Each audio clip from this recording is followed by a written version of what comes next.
네. 잘 했으면 좋겠습니다.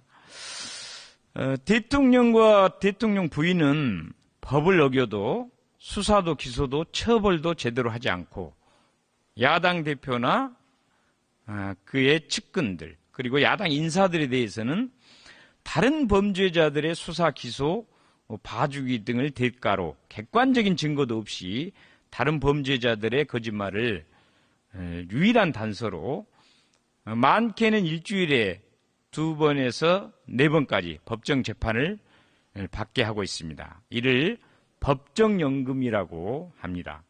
군사독재 정권이 김대중 대통령을 가택연금 했듯이 지금은 야당 대표를 법정에 일주일 내내 가둬두고 있습니다. 가히 검찰 독재 정권이라고 할 수 있습니다. 여러분이 만약 기소를 당해 법정에서 상당히 법적으로 숙련된 검사를 만나서 몇 년 동안 재판을 받고 대법원에 가서 무죄를 받았다고 하더라도 여러분의 인생이 절단납니다. 판사가 마지막에 무죄를 선고해서 여러분이 자유로워지는 게 아닙니다. 여러분은 법을 모르고 살아왔는데 형사법에 엄청나게 숙련된 검사와 법정에서 마주쳐야 된다는 것 자체가 재앙입니다. 검찰의 기소라는 게 굉장히 무서운 것입니다. 그래서 함부로 기소하지 않고 기소해야 될 사안을 봐주지 않는 것은 정말 중요합니다. 총리님 혹시 누가 얘기한지 아십니까? 네, 잘 모르겠습니다. 네. 그리고 알고 싶지도 않습니다. 그래. 아까 이제 그런 태도 얘기를 계속 했잖아요. 이게 제가 이제 교육위원회다 보니까 이제 학생들이 이런 걸 보고 있을 텐데 좀 물론 이제 저도 예의 바르게 하고 또 설득력 있는 얘기를 잘 해야 될 거라고 보고 그런 마음을 갖고는 왔고요. 또 우리 공직자 여러분들도 대답하실 때 이거 어린 학생들이 보고 있거든요. 그러면 총리님이 저렇게 대답하면은 학생들도 선생님이 이렇게 뭔가 질문을 하고 대답하면 저렇게 그냥 대답하면 된가 보다. 이게 배울까 봐 너무 걱정이 됩니다. 그러니까 어린 초등학생들이 봤을 때 참 예의도 바르면서 바른 말씀을 하시고 배울 게 많구나. 그런 느낌이 들도록 우리 공직자분들도 좀 대답을 해 주시고요. 저도 혹시나 제가 그렇게 잘 못할 경우에는 저한테 꾸짖어 주시고 지적을 해 주시기 바랍니다. 예. 윤석열 대통령. 왜냐하면요, 저는 그런 그 공직을 맡은 검사, 거짓말 단서로 그 선량한 국민을 법적 연금 상태에 두는 그런 검사는 우리나라에 있지 않다고 저는 생각합니다. 네. 그러니까 국민들이 생각하는 거하고 상당히 다른 인식을 많이 갖고 계신 거 아닌가 이런 생각은 듭니다. 이것도 결국 이제 국민들이나 학생들이 보고 잘 판단하겠죠. 어쨌든 제가 좀 전에 말씀드린 거는 윤석열 대통령이 대통령 되기 전 시절에 했던 얘기입니다.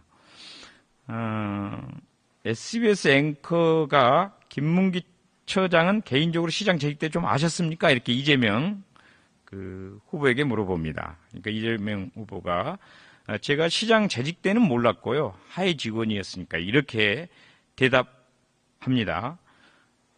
이것도 성남시장을 한 지 한참 후에 대선 후보로 나왔을 때 물어본 거기 때문에 좀 오래된 시간이 지났을 때 얘기입니다.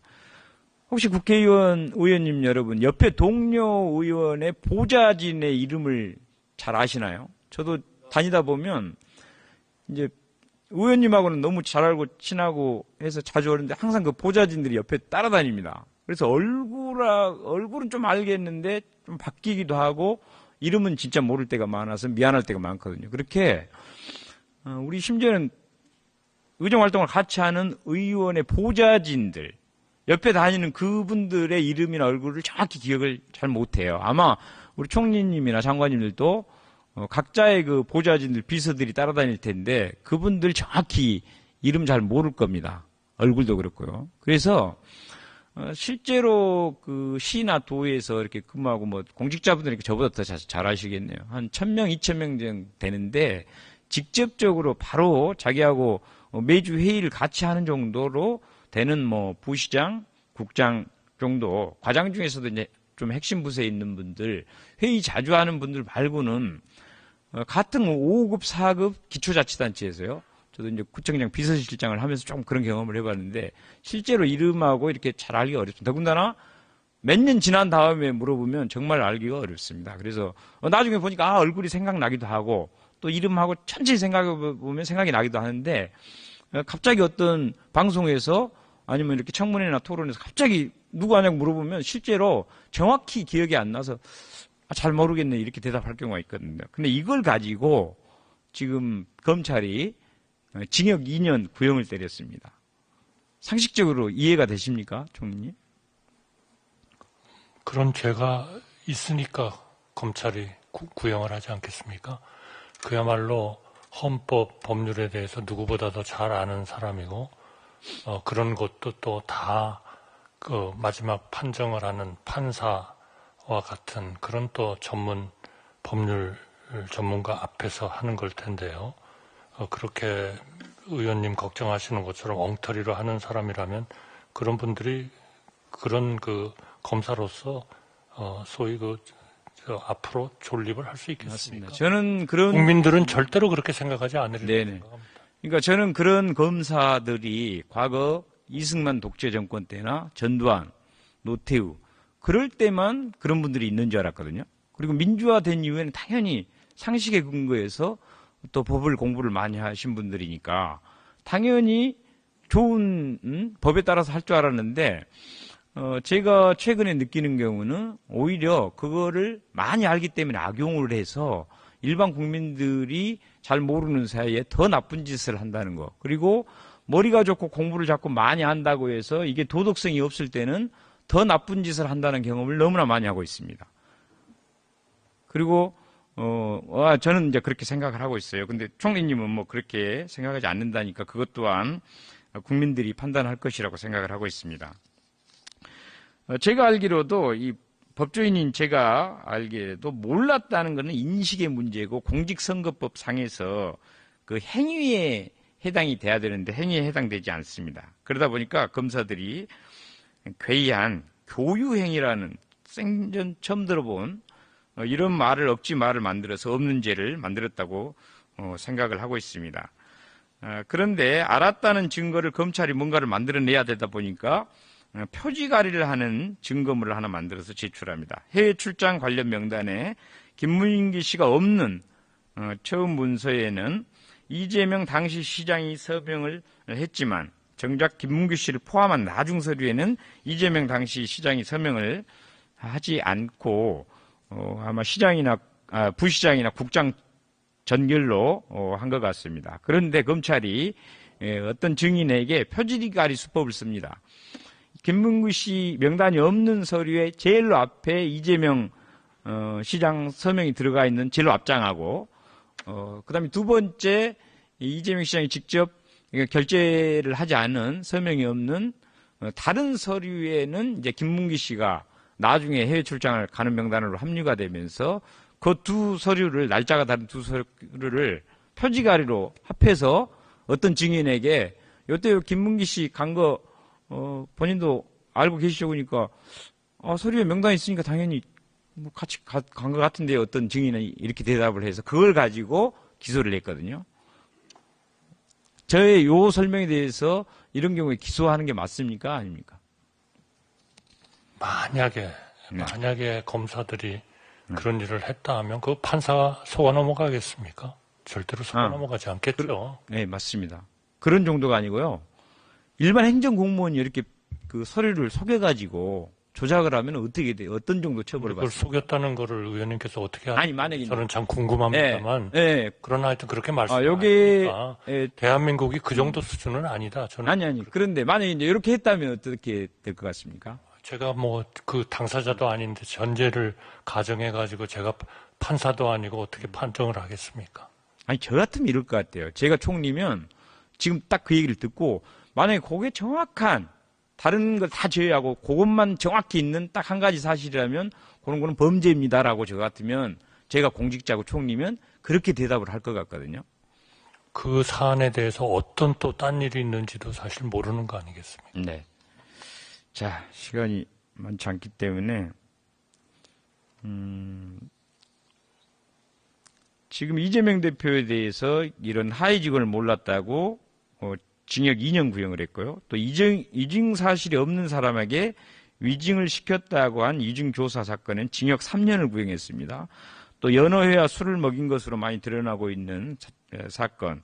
리오남이 필리핀에 왔다는 물증이 하나도 없는데도 김성태가 이재명 도지사를 위해서 리오남에게 돈을 줬다는 김성태의 말을 유일한 단서로 대북송금 사건을 지금 몰아가고 있습니다. 성남 FC, 또 백현동 사건 등 총 5건인데 아마 기소 자료만 해도 수천 페이지, 뭐 건물 10층 건물 높이의 아마 자료로 지금 재판을 하면서 법정 연금을 하고 있는 상태라고 합니다.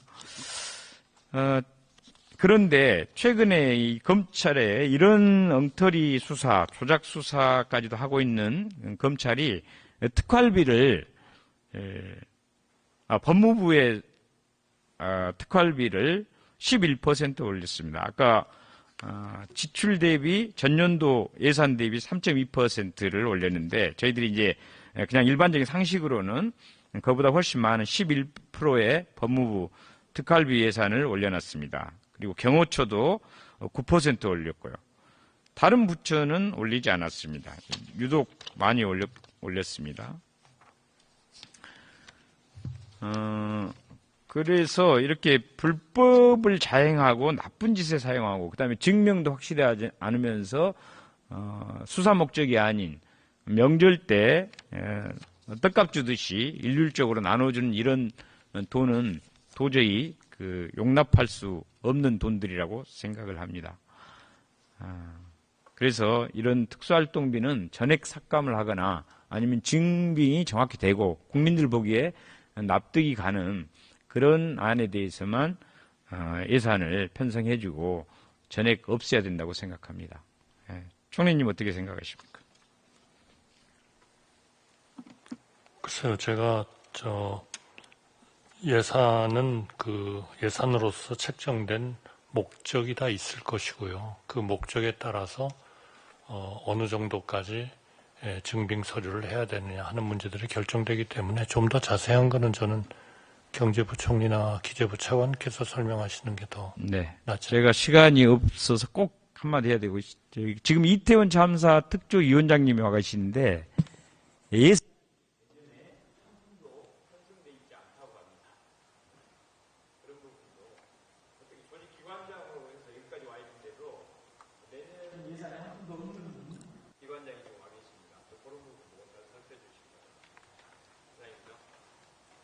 네, 김문수 위원님 수고하셨습니다.